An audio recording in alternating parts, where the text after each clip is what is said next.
straight back number 2. Phil, could you talk about a couple things? Sunday night, obviously, excuse me, it was a sad night for all of us with Arnie's passing, but the stage that you're on here and the ability to celebrate in front of the world, could you talk about that and how important he was to you, and also the home course advantage here with all the fans?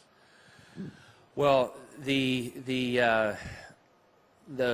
passing of Arnold obviously has left a hole in the game that is not going to be replaced, because he brought the game to this level, to this prominence. He brought it to television. He drew people in with his charisma. He made people feel good about themselves through his interpersonal skills and his personal touch.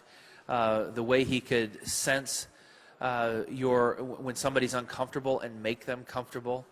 The way he treated people with respect, from simply looking people in the eyes, acknowledging them, showing signs of appreciation, thanking them for their acts of kindness and their hard work to allow us to play golf. All the little subtleties and nuances of greatness was in him off the golf course as well as on. He was just really something special, as we all know. We've all had those personal interactions. We all know that when we walked away from Arnold Palmer, he left us feeling good about ourselves.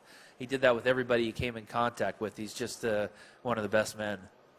And being able to play the Ryder Cup this week, it means a lot to the U.S. team.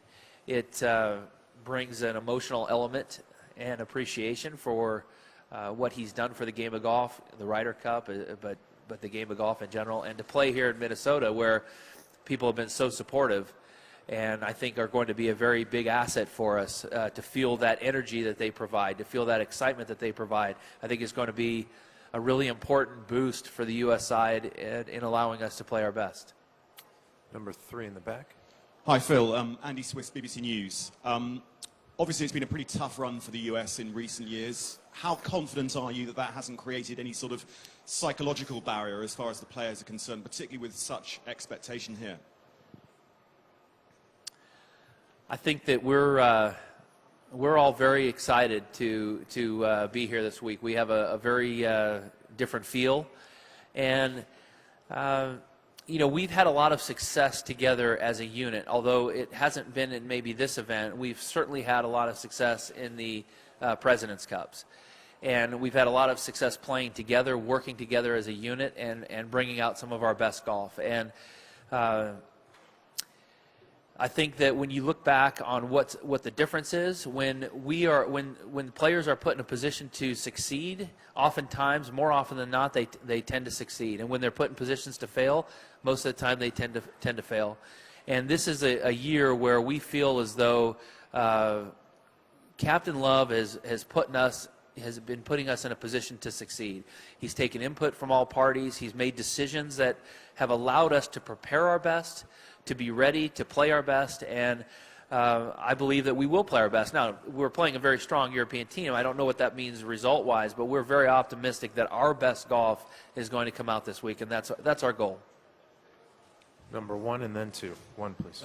Phil, given what was said at Glen Eagles, given the massive input you've had through the task force, Paul McGinley said last week that you individually were maybe under the most pressure of any individual to succeed here because of the impact you've had. Is that a fair comment? Do you understand that?